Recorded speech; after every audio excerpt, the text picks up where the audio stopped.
북조선 청취자 여러분 안녕하세요. 2016년 북조선 10대 뉴스를 보내드립니다.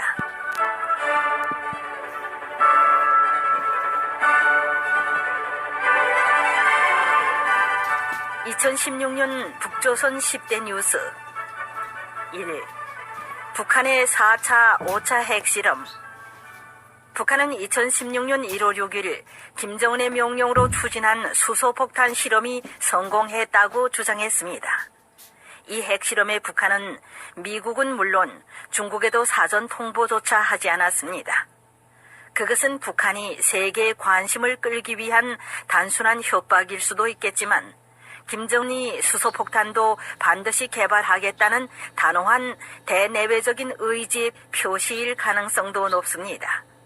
4월 2일에는 신형 지대공 요격 유도 무기 체계 전투 성능 확인을 위해서 시험 발사를 하면서 발사 장면을 처음 공개했습니다. 2016년 9월 9일 북한은 정권 수립일에 맞춰서 풍계리 핵실험장에서 핵실험을 감행했습니다. 조선중앙통신은 공식 성명을 통해 5차 핵실험이 성공적이었고 핵탄두를 탄도미사일에 장착할 수 있는 단계에 도달했음을 최종적으로 검토 확인했다고 밝혔습니다. 김정은은 집권 5년간, 김정일 집권 18년간 탄도미사일 16발 발사의 2배에 달하는 31발을 시험 발사해서 적어도 한국 돈으로 1,100억 원 이상을 공중으로 날려버린 것으로 분석됩니다. 이는 북한 주민들이 한두 달 정도 먹을 수 있는 옥수수를 구매할 수 있는 비용이며 김정은 집권 이후 3차례 장거리 미사일 발사와 4차례 핵실험 비용까지 합하면 그 비용은 수천억 원이 넘을 것으로 추산됩니다. 북한에 있어서 핵은 한마디로 북한 체제의 정통성의 방증이자 권위의 상징이며 주변국을 협박해서 먹고 사는 수단이자 통일의 원동력이기 때문에 쉽게 포기할 수 없습니다. 2. 광명성호 발사, 개성공단 중단. 북한은 지난 2월 7일 오전 9시 30분께 평안북도 철산군 서해 위성 발사장에서 장거리 미사일 광명성호를 발사했습니다. 북한은 지구 관측 위성 광명성 4호를 자기 궤도에 정확히 진입시켰다고 했지만 위성 개발 목적이 아닌 대륙간 탄도미사일 ICBM 개발을 위한 발사였습니다. 한국 정부는 즉시 개성공단 전면 중단을 선언했습니다. 2월 7일 우리 정부의 개성공단 가동 전면 중단 선언에 이어서 북한은 이날 오후 조국평화통일위원회 성명을 통해서 개성공업지구에 들어와 있는 모든 남측 인원들을 11일 17시까지 전원 추방한다고 밝혔습니다. 아울러서 개성공업지구에 있는 남측 기업과 관계기관의 설비, 물자, 제품을 비롯한 모든 자산들을 전면 동결한다면서 추방되는 인원들은 사품 외에 다른 물건들은 일체 가지고 나갈 수 없으며 동결된 설비, 물자, 제품들은 개성시 인민위원회가 관리하게 될 것이라고 덧붙였습니다. 또 11일 10시부터 개성공업지구와 인접한 군사분계선을 전면 봉쇄하고 북남관리구역 서해선 육로를 차단하며 개성공업지구를 폐쇄하고 군사통제구역으로 선포한다고 했습니다. 3. 2차례 유엔안전보장이사회 대북제재안 채택. 3월 3일 유엔안보리는 15개 이사국이 참석하는 전체 회의에서 70여 년 유엔 역사에서 비군사적으로는 가장 강력하고 실효적인 제재로 평가되는 대북제재 결의 2270호를 통과시켰습니다. 북한의 핵실험 이후 56일 만입니다. 11월 30일에는 유엔안전보장이사회가 대북 추가 제재를 채택했습니다. 9월 9일 5차 핵실험을 감행한 지 정확히 82일 만에 유엔안전보장이사회 새로운 대북제재 결의 2321호가 15개 회원국의 만장일치로 채택돼서 2270호의 구멍을 맺고 제재 효과를 높이는 데 중점을 두었습니다. 그리고 미국 국무부가 김 위원장을 북한에서 발생한 심각한 인권 유린의 책임자로 지목했고 재무부는 이를 토대로 즉각 제재 대상으로 지정해 미국 정부가 북한의 최고 지도자를 제재 대상으로 삼은 것은 처음입니다. 이로써 단체 32개, 개인 28명, 총 62여 곳으로 제재 대상자가 확대됐습니다. 그리고 북한의 모든 화물 검색, 항공유 수출 금지, 광물 거래 차단, 금, 바나디움광, 티타늄광, 휘토류의 수출은 전면 금지했습니다. 또 금수 대상 사치품 종류가 기존의 7개에서 12개로 늘어났습니다. 더불어 북한 외교관이 제재 위반 회피에 연루되면 외교 특권을 적용하지 않고 추방하도록 했으며 이런 북한의 행위를 도운 외국인에 대해서도 추방을 의무화했습니다. 그러나 북한 민생 목적을 위한 수출과 수입은 허용한다는 여지를 남겼습니다. 4. 해방 후 처음 보는 대재앙, 북한 북부 지역 대홍수. 조선중앙방송은 8월 29일부터 9월 2일 사이 함경북도 북부 지구를 휩쓴 태풍으로 인한 큰 물 피해는 해방 후 처음으로 되는 대재앙이었다면서 사망자와 행방불명자를 포함해서 인명피해는 수백 명에 달하며 68,900여 명이 한지에 난잤다라고 보도했습니다.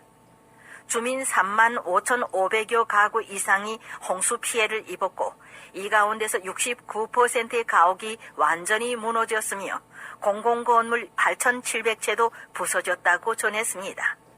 이 밖에도 약 1만 6천 헥타르의 농지가 침수됐습니다. 회령시 강안동에서만 200여 명이 죽거나 실종되었고 두만강변에서 잠복근무를 서던 국경경비대 수십 명도 물에 떠내려갔는데 아직까지 발견되지 못하거나 계산하지 못한 실종자까지 합치면 피해자는 1,000단위가 나올 수도 있습니다.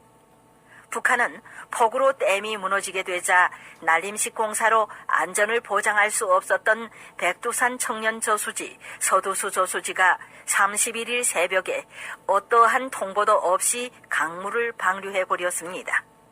이 어처구니 없는 방류로 깊은 잠에 들었던 두만강 유역의 주민들은 자다가 물에 휩쓸려 가거나 토사에 묻히는 대참사를 당했습니다. 그러나 북한은 언론 통제에만 힘쓰며 해외 소식이 새어나가지 못하도록 막았고 이를 수습해야 할 수뇌부는 주민들을 내팽개둔 채로 나몰라라 하고 사건에 대한 사실을 은폐하고 지적선전만 하며 심지어 5차 핵실험까지 감행했습니다. 5. 36년 만에 열린 북한 노동당 제7차 대회. 인민생활이 나아지기 전에는 당대회를 소집하지 않겠다던 김일성의 지시 이후 36년간이나 개최되지 못하던 당대회가 올해 5월 6일에 개최됐습니다. 당제 7차 대회에서는 김정은을 조선노동당 중앙위원장으로 임명했으며 당 정치 간부 54.9%를 새로운 인물들로 교체하면서 김정은 국방위원회 1위원장의 영향력을 확대 공고화했습니다. 당대회를 계기로 일각에서는 북한이 베트남이나 중국처럼 정치적인 사회주의에 기반한 경제적 사회주의 시장경제 노선으로 나갈 수 있을 것이라고 보았지만 개혁 개방에 대한 언급이나 정치체제, 당 개혁 없이 김정은의 일당 독재와 지위를 공고히 하는 것으로 그쳤습니다. 특히 외빈 초청이 전혀 없이 초라한 자기들만의 행사로 마무리했고 수많은 외신 기자들을 평양에 초청해놓고 막상 회의장에도 들어가지 못하게 하면서 오히려 국제적인 망신만 사게 됐습니다. 6.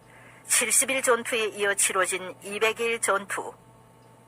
북한에서 전투는 각 조직과 가정에서 자체 해결해야 하는 과제에 불과한데 북한은 선전을 위해서 이를 국가적인 일로 포장합니다.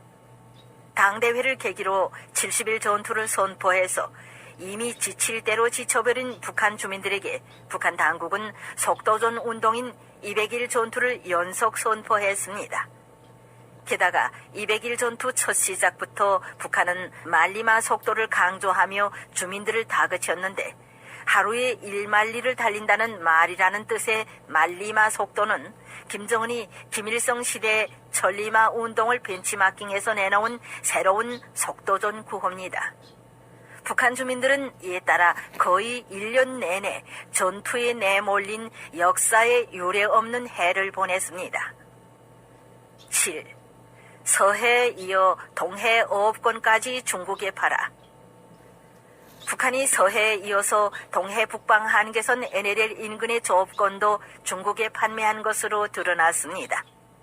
연간 3천만 달러를 받는 조건으로 서해 어업 조업권을 판매했는데 기존의 3배에 달하는 1,500척의 조업권을 주면서 북한 주민들의 어획량 감소, 심한 환경오염으로 불편한 삶을 살아가고 있습니다.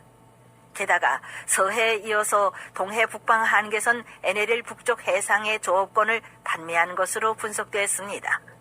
현재 북한의 동서해에는 조업에 나선 중국 어선이 2,500여 척에 이르렀고 이들 어선의 조업 대가는 7,500만 달러로 추산되고 있습니다.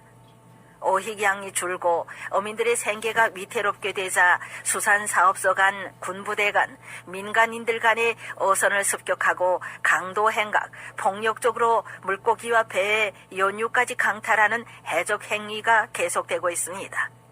북한의 어민들은 집권 이후 북한 어민들에게 어업을 독려해왔던 김정은의 모습과는 이율배반적인 행태라고 항변하고 있습니다. 8. 영국 주재 북한 외교관 태영호 공사, 해외 식당 종업원 13명 집단 탈북. 영국 주재 북한 대사관의 태영호 공사가 가족과 함께 탈북해서 대한민국에 입국하는 놀라운 사건이 일어났습니다. 그는 영국 주재 북한 대사관에서 현악봉 다음으로 서열 2위였고 가정적으로도 최고의 출신 성분을 가진 사람입니다. 그는 망명 동기가 김정은 체제에 대한 어떤 염증, 대한민국의 자유민주주의에 대한 동경, 자녀의 장래 문제라고 밝혔습니다. 4월 8일에는 북한의 해외 식당 종업원 13명이 탈북하는 사건이 발생했습니다. 12명의 여종업원과 1명의 남성 지배인은 중국 저장성 닝보의 유경식당에서 일하다가 집단으로 탈출했으며 5월 말에는 중국 산시성 소재 북한 식당에서 일하던 여종업원 3명이 추가로 한국에 입국했습니다. 북한은 김정은 국방위원장의 지시로 지난 5월 5일 평양 강건종합군관학교에서 국가안전보위부와 정찰총국, 외무성, 인민보안성 간부 80여 명과 해외 파견 근로자 가족 100여 명이 지켜보는 가운데 책임자 6명을 공개 처형했습니다. 북한은 이들에 대한 사건이 알려진 이후 유인 납치 사건 등으로 주장하며 북한으로의 송환 등을 계속해서 요구하고 있습니다. 지난해 북한 인민군 출신 대저하가 탈북해서 국내로 망명한 사실도 알려진 바 있으며 5월에는 아프리카 주재 북한 외교관이 일가족과 함께 탈북해서 국내로 망명하기도 했습니다. 최근에는 홍콩에서 열린 국제수학올림피아드 대회에 참가했던 북한 학생이 한국 총영사관에 망명을 신청하기도 했는데 이 학생은 북한 대표로 발탁될 만큼의 수재였던 것으로 전해졌습니다. 태영호 공사 탈북 전에 북한군 총정치국에서 김정은의 자금관리 업무를 하던 장성급 인사가 탈북했고 중국 베이징 주재 북한 대표부 소속 고위 간부 1명이 가족과 함께 탈북했습니다. 9. 올해만 140여 명 공개 처형한 김정은의 공포 정치. 북한 김정은 국무위원장이 올해 들어서 주민들을 대상으로 한 공개 처형을 늘리고 당, 군 간부에 이어서 내각 간부들까지 처형하는 등 공포 통치를 여전히 이어가고 있습니다. 김정은은 체제 집권 후 자신의 장악력을 단시간 내에 극대화하기 위해서 공포 통치를 전면에 내세웠습니다. 그는 자신의 고모부이자 서열 2위였던 장성택을 비롯해서 현영철 전 인민무력부장 등 실세들을 처형했으며 집권 후 5년 동안 총살, 숙청한 인원만 해도 340여 명에 달한다고 합니다. 올해는 농업정책을 담당해온 한 간부와 김용진 내각 과학기술 담당 부총리가 처형됐는데 올해 공개 처형된 주민은 140여 명에 달하는 것으로 알려졌습니다. 김용진 부총리가 총살된 이유는 김정은에게 불충했다는 것인데 김정은이 7차 당대회에서 연설할 때 자리에서 안경을 닦는 등의 행동을 했다는 것입니다. 뒤를 이어서 총참모장에 오른 이영길 역시 지난 2월 초에 처형됐습니다. 이영길의 총살 혐의는 종파 분자 및 세도 비리인 것으로 알려졌습니다. 처형을 앞세운 공포 통치는 최고 지도자를 절대화하는 1인 독재 체제의 중요한 특징이며 김정은 정권이 존재하고 스탈린식 정치 체제가 지속되는 한 공포 통치는 계속될 것입니다. 10. 불안한 한국 정국과 미국 트럼프 대통령 당선, 북한의 계산. 올해 9월부터 불거진 최순실 국정농단 사태, 박근혜 대통령 탄핵, 연이은 촛불 집회로 한국의 정치 정세가 불안정하고 복잡해지고 있습니다. 그리고 미국 대통령 선거에서 우세를 보이던 클린턴 대신 도널드 트럼프가 당선됐습니다. 이 변천되는 국내외 정세를 바라보는 북한의 계산도 복잡하고 빨라졌습니다. 실제로 북한은 주요 외교 라인들을 미국에 파견해서 민간 차원이지만 물밑 접촉을 시도했고 11월 중순 미국 측과 접촉한 북한 외무성의 최선희 북미국 국장도 한국 집권 보수층이 원하는 상황을 만들어서 그들에게 도움이 되는 일을 삼가할 것이라는 속내를 피력하기도 했습니다. 특히 박근혜 대통령의 탄핵으로 국정마비 상황을 맞은 한국과 정권 교체기 미국은 북한의 도발에 제대로 대응하지 못할 것으로 예상하고 핵이나 장거리 미사일 개발에 박차를 가하고 관련 도발에 나설 수 있을 것이라는 계산이 나옵니다.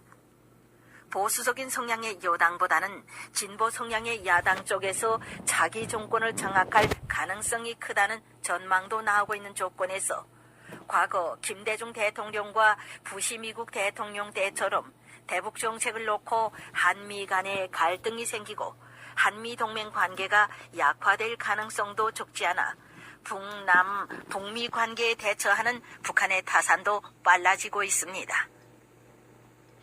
이상으로 2016년 북조선 10대 뉴스를 마칩니다. 뉴스 진행에 조선개혁방송의 김정연이었습니다.